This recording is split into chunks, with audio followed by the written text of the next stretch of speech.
Today we're going to talk about education as the common denominator. And to give you a little context why we think it is, I want to tell you a little bit about the journey we've been on as a business community and quickly how it intersects with today's topic. About 3 years ago, our board recognized that we need to have a long-term vision for our state. And quickly from that discussion and that observation, we developed and launched Vision 2030. I'd encourage you to visit our website and learn more about that. But let me tell you a couple things that we think drive that. This is a plan to accelerate job creation, and we think for the long haul, secure North Carolina's future. But let me tell you why that matters to you, because there's a lot going on in our state. In fact, you might have noticed last month, as of last month, this is now the 9th largest state in America in population. More importantly, if we were a country, this is the 28th largest economy in the world. I'm not suggesting we beat our own country, but if we were, it's substantial, putting us on par with many OEDC countries. But the other reason we thought it was important was we found, as we started to dig, North Carolina had no plan. So in the 28th largest economy in the world, I think it kind of begged for the notion that there needs to be a plan. And more importantly, as of about a month ago, there was this is true, no net job creation in North Carolina since the turn of the century. So the fact that we're getting serious and all in about a long-term plan, I think, is overdue, and we think North Carolinians will be better for it. But let me tell you what the future is rapidly bringing us. By 2030, 3 million more people will live in our state. This will be the 7th largest state in America. We need to create 1 million new jobs. And you might say, well, gosh, how are we going to do that? And how possibly can we do that? The good news is right now we're running at the 1 million job pace for 2030. So good news as we start off the year. The other thing I want to challenge you to think about is if you haven't read Jim Clifton's book, The Coming Jobs War, I think this puts into context what we need in North Carolina and really what every citizen of the world is focused on. When Gallup surveys citizens around the world, the number one concern of every person, no matter where they live in what country, has now become the need for a good job. And when you think about that, and you think about there's 1 billion more people than there are good jobs, you really get an understanding that the race that we're in, the race that you're in, the race that you're helping us to win is the jobs war, and as Clifton suggests, it's the war for everything. This will define the states that will be the leader amongst nations and the competitor among states. So our business-driven plan is underway. We look forward to sharing that with you in some detail. It's an intentional strategy to harness the potential of the 28th largest economy in the world. You'll be pleased to know it's nonpartisan because we are too, and we think the future is as well. We look forward to working with Democrats, Republicans, Independents, because the future in our state is way too important. You'll also find, we're going to hear in a little bit about an important dashboard. We have one too, and I would encourage you to look at NC Dashboard 2030. We have a way of keeping score right now on 4 key things, and I want to leave you with those before we get into our presentation.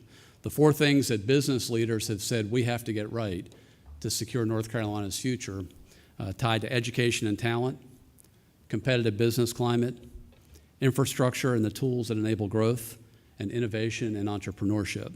So you heard the governor at lunch talk about why education matters, and it does. But we have to do all this. So our 4-pillar strategy doesn't mean let's pick one of these and be real good at it. We have to be great at all 4. And that's what I think we're challenging you to think about as you embark on the long session rather. Without question, the business community is all in on education and talent supply. Our board, our local chambers. In fact, I've been here for 9 years, and I visit with CEOs every day. If there's a CEO in North Carolina that doesn't believe that, I haven't met him or her. And if you find one, let me know who it is. We'll go talk to them. There's 96 organizations you'll find out that lobby the legislature that care about education, and we're one of them. So North Carolina is not short on capacity. We're not short on urgency. We're not short on our ability to deliver you information that matters about North Carolina's future. Our first presenter from the U.S. Chamber of Commerce will discuss leaders and laggards and why the U.S. Chamber of Commerce has been busy tracking and keeping score since 2007. Because when the U.S. Chamber is convening groups like this of business leaders across the country, they're talking about the same things we're talking about here in North Carolina. How do you make sure North Carolina, how do you make sure America is the #1 state for talent? Cheryl Oldham is Vice President of Education and Policy at the U.S. Chamber of Commerce. She's Vice President of the U.S. Chamber's Foundation and Center for Education and Workforce. She has over 20 years' experience in public policy development, project management, and government relations. Previous experience in the Bush administration as Acting Secretary for Post-Secondary Education, Chief of Staff for the Undersecretary of Education, and prior to her time at the department, she served at the White House both in Cabinet Affairs and the Office of Presidential Personnel. Cheryl has an important role for us in America at the U.S. Chamber of Commerce. We're excited she's with us today, I think, to highlight and put an exclamation point on why business is energized about what the governor talked about at lunch, but also to remind that the speed we're moving at, the speed really is at the speed of business. So business is all in and paying attention. In fact, they're probably moving faster, further, quicker about some of the metrics that matter. So we're pleased to have Cheryl with us here today to talk about her work at the U.S. Chamber, her interaction with important leaders in our country to highlight the important role this is playing in America. So Cheryl, welcome to North Carolina. Thank you.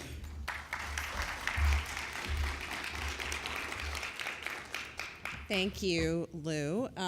Lou is you have a great chamber leader here in North Carolina in Lou, and he's a great partner of ours at the U.S. Chamber. An example, I think one of our most active, maybe, chambers in education, and one that we work with a lot. So I really appreciate that kind introduction, and so honored and humbled, really, to come here today and maybe share with you just a few things that we're working on at the Chamber, and a little bit about what we think, and just honored that you all would consider what we do in Washington to be relevant to you all, and I hope that it is. And thank you, Governor Hunt. In a former life at the Department of Education, I got to staff a commission on the future of higher education that Governor Hunt was a part of. And Judith is right, you people in North Carolina do not age. It was about 10 years ago, and that was the first thing I said to Governor Hunt when I saw him, was he looks exactly the same.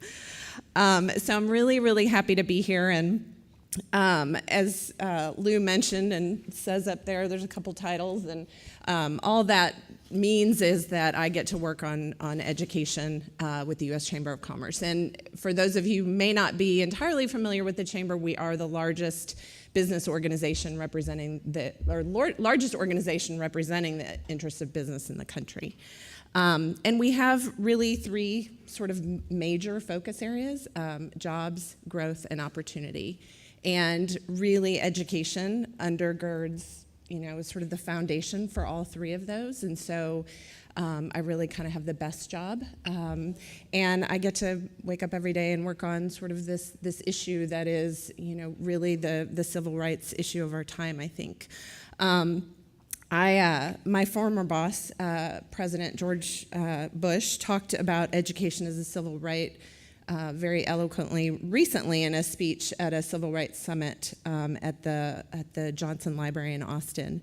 And he talked about how education can be the great equalizer, but noted that while education in America is no longer legally separate, it is still not effectively equal.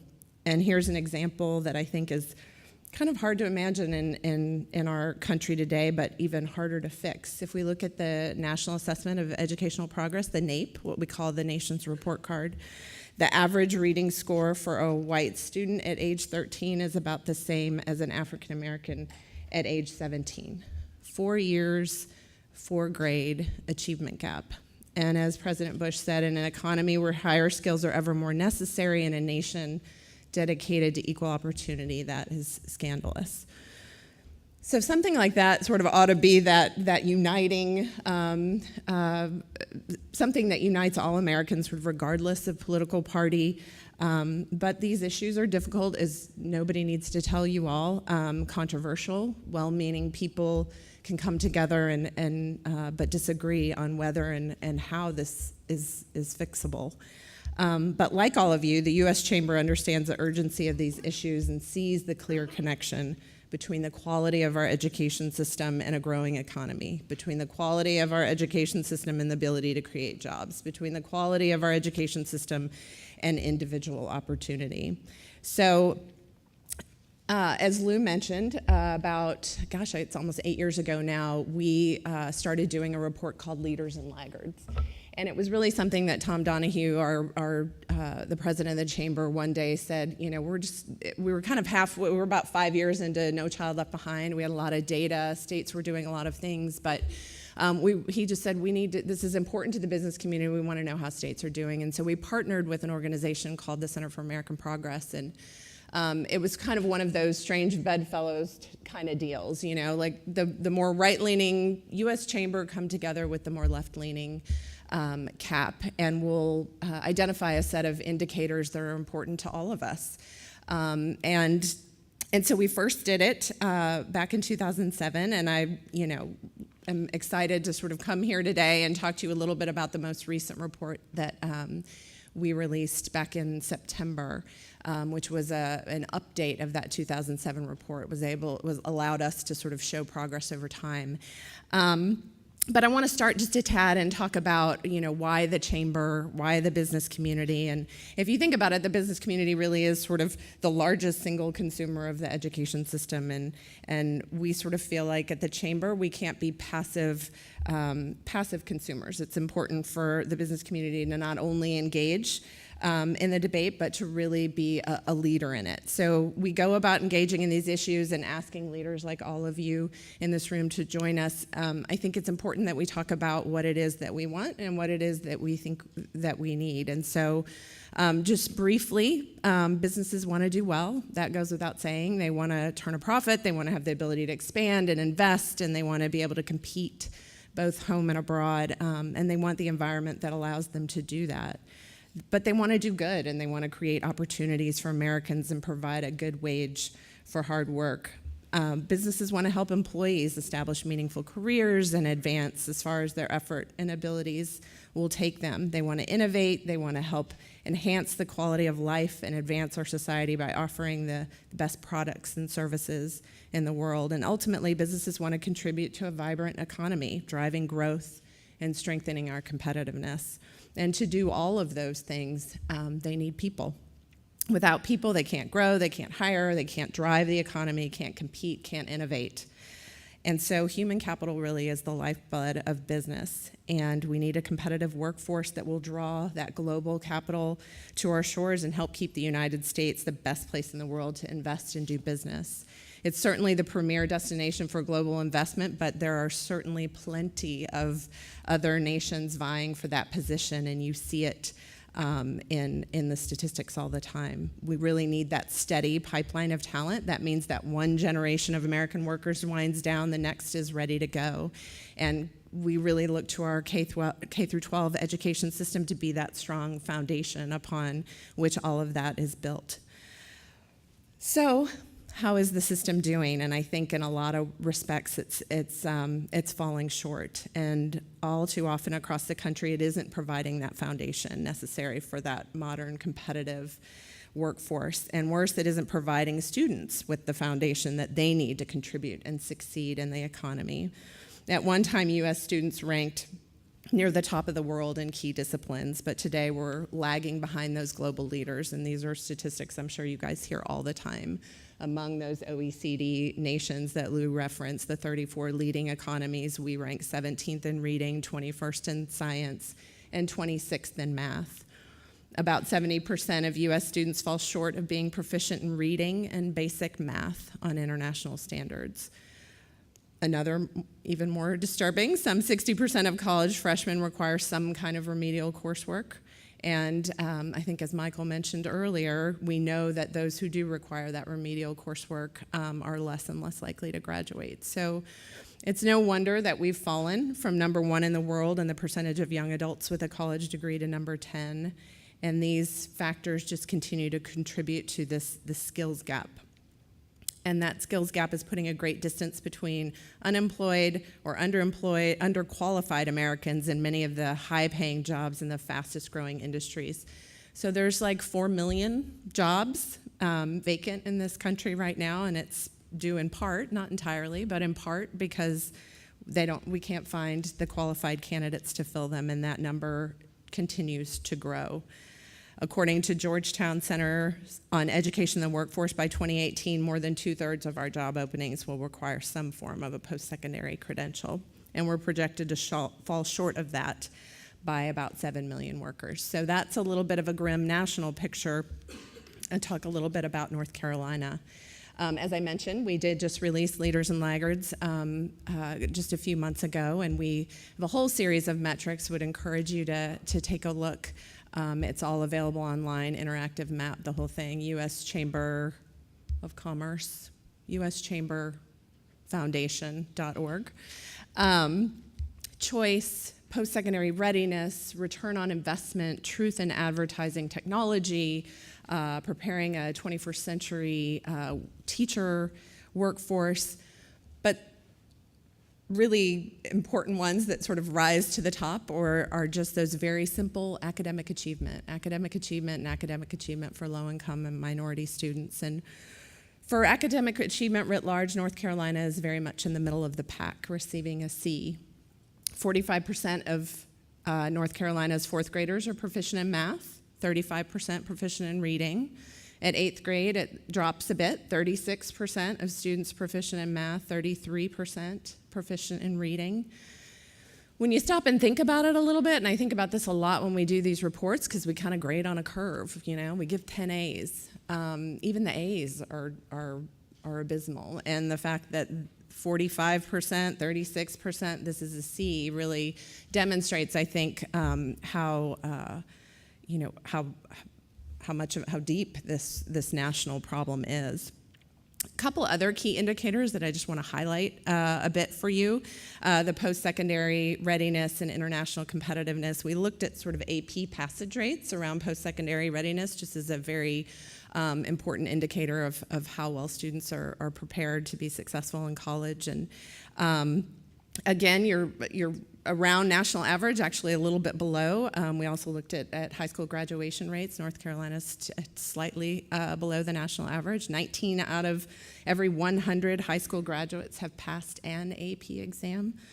On the international competitiveness, we took the AP and broke it down even a little bit further, and we created this metric. This was a new one for us that we hadn't looked at in 2007, and the reason that we did is we were really intrigued by the Council on Foreign Relations did a task force report that came out a couple years ago, and it looked at this idea of our public education system and how we are educating our students and how that sort of impacts our national security. It was co-chaired by Dr. Condoleezza Rice and Joel Klein out of New York, and it's a really interesting, had a whole cast of characters on this task force, and they produced a report. Would encourage you to take a look at it. It's really fascinating. And so we sort of looked at, and they talked about foreign language and STEM and high standards and some other things as really key. And so we wanted to take a look at how states are doing on foreign language and STEM AP, and so we looked at those. AP foreign language, 1%, slightly over 1% of North Carolina high school graduates have taken an AP foreign language exam. About 11 out of 100 students have taken an AP STEM exam. And so for us in the business community, I mean, STEM fields are the industry growth in these fields is great. And so there's a need for more students educated in engineering, computer science, health sciences. And that sort of 11 out of 100 is probably not going to be sufficient for North Carolina going forward. It's something that you all might want to consider really digging into. And then if you dig even a little bit deeper, and we did a pull out on this, it's this issue of computer science.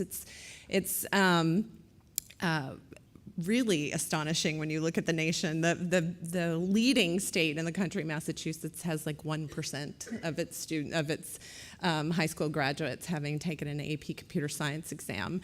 North Carolina, 0.25%. When you break it down into demographics, you have places in this country where there's not a single African American taking or passing an AP exam.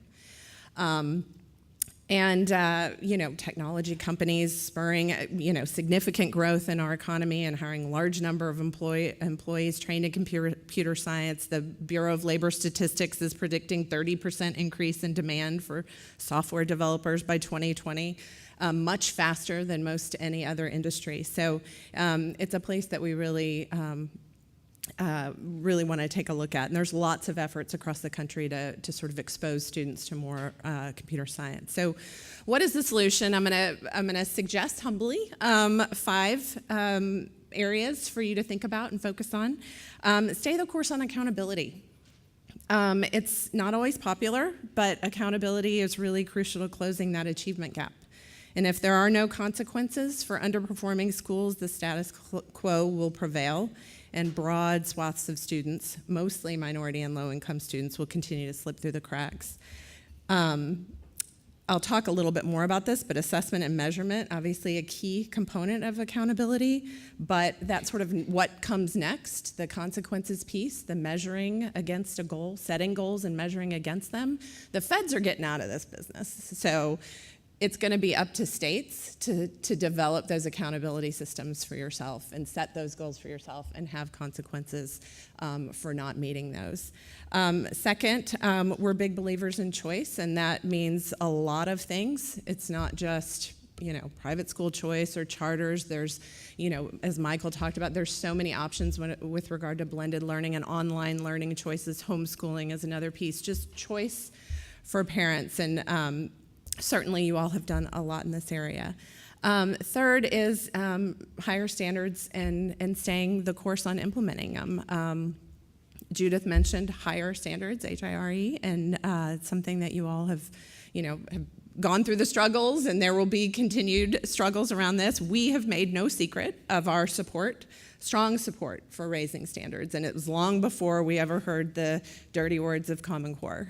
We talked about college and career ready standards a long time ago, and you guys have taken those hard steps in North Carolina. I think one of the best things you can do is stay the course and don't fold to the pressure of dumbing down those standards or setting low cut scores. It's a tough one, but what we've done in this country, and I'll give an example, is especially when No Child Left Behind had some federally mandated pieces to it and sort of required states to set these goals, and you needed to meet them or there were going to be consequences at the federal level. And what happened in a lot of cases was states dumbed down their standards, right? We want to meet these goals that we set. States set the goals. We need to meet these goals that we set. We're going to dumb down the standards, and we're going to lower our cut scores. Everybody's going to look great. And as one governor said, we've been dishonest. We've been dishonest with students. We've been dishonest with parents for a long time. We said you're ready. We said you graduate with this high school diploma and you're ready, and they're not. And just a couple quick things. I know we're running out of time. Tennessee, your neighbors to the south, great example. If you're skeptical at all about whether standards matter, raising higher standards is really going to help close the achievement gap. When we did our first Leaders and Laggards in 2007, Tennessee was in the tank in many areas. Governor Bredesen was governor at the time, and he took that report and made it sort of the clarion call for the state of Tennessee. And they went from standards down here to standards about up here. And they've been on a trajectory of continued improvement, some of the fastest improvement on academic achievement of any state in the country. And then they've gone, even a little bit higher now with adopting the Common Core. And so it was certainly not an easy road for them, but it, I think, is indicative of how important that piece is. Fourth is the assessments piece. So rigorous, aligned assessments and continuing to assess annually every student. This is another place where the federal government, may or may not be getting out of the business of requiring such a thing. Much like salt and pepper, peanut butter and jelly, coffee and cream, standards assessments, they go together. One without the other is meaningless. So what gets measured gets done. And I know it's a hard issue, and there's certainly lots of feeling in lots of quarters across the country about over-testing. Are we assessing too much? And that is something that, as legislators, I think you're in the perfect position to really take a look at. But don't just fall victim to the, we're definitely over testing. I mean, take a look at it, right? I mean, there's some federally required tests right now, but there's also district level, state level. What is the testing situation, either in your district or in your state? There's some tools. You might be familiar with an organization called Achieve. They've got some audit tools that can be really helpful in sort of trying to get a handle on what are you requiring at the district level, at the state level when it comes to assessments. But when done right, it is the best way to know whether or not we are actually teaching kids to those higher standards, because this whole fight about just raising the standards is the easy part. Getting kiddos up to that level is going to be the hard part. So before we throw the baby out with the assessment bathwater, I hope that we just do no harm. Fifth is educating our students to be competitive. I talked about those AP, STEM AP, foreign language AP, and I think increasing access to AP courses, especially for low-income minority students, is critical. This is not North Carolina specific, but evidence suggests that 80% of African American graduates with a PSAT score that suggests they are qualified to enroll in an AP course do not. And so there are all sorts of ways to sort of provide that access to AP. There's some great partnerships between the College Board and the corporate community.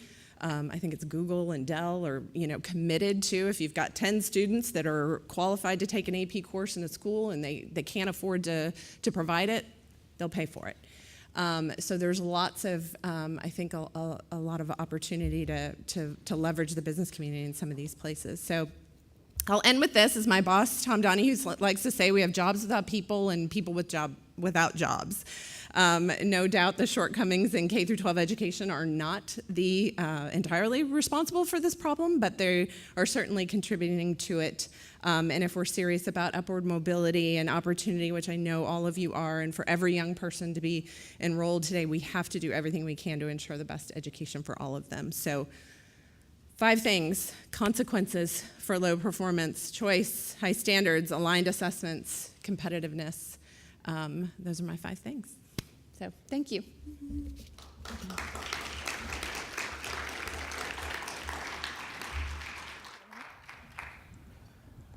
Okay, this is a part of the program where we ask really tough questions. And I have a whole bunch unless you do. But maybe just to get the ball rolling. Oh.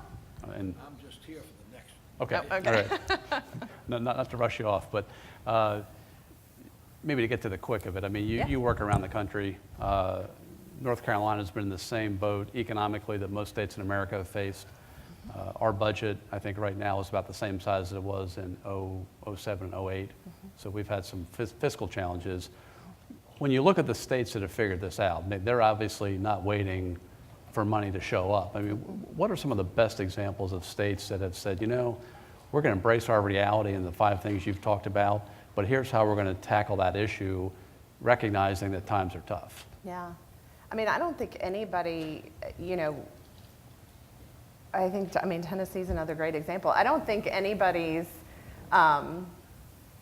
we're not drastically reducing, federal investment in education. States are, definitely tightening their belts around this. But the good news is, and I should have mentioned this, on academic achievement, since in the last 10 years, we're ticking up.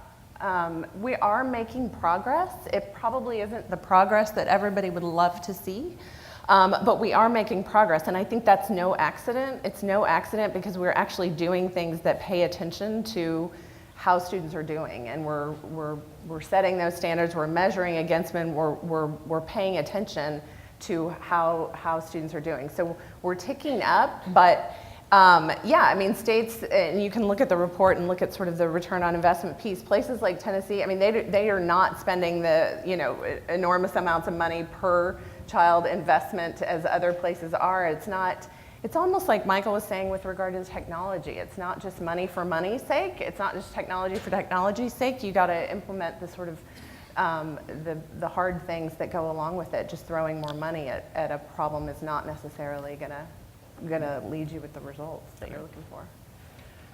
Cheryl, thank you for being here. Thanks for your Thank you. leadership. I know her boss, Tom Donahue, isn't lacking for enthusiasm and urgency. Spend any time with business leaders across the country, you find that this is quickly the first or second thing on their mind is how do we deal with these talent issues. So again, back to the point of this discussion, there's alignment at the national and state level. And when I'm with my colleagues, other state chambers, this is the thing they're talking about. So talent really is the issue that defines the winning states from the losing states. So we want to help you get there. We think a growing economy puts us in the best place to make that happen.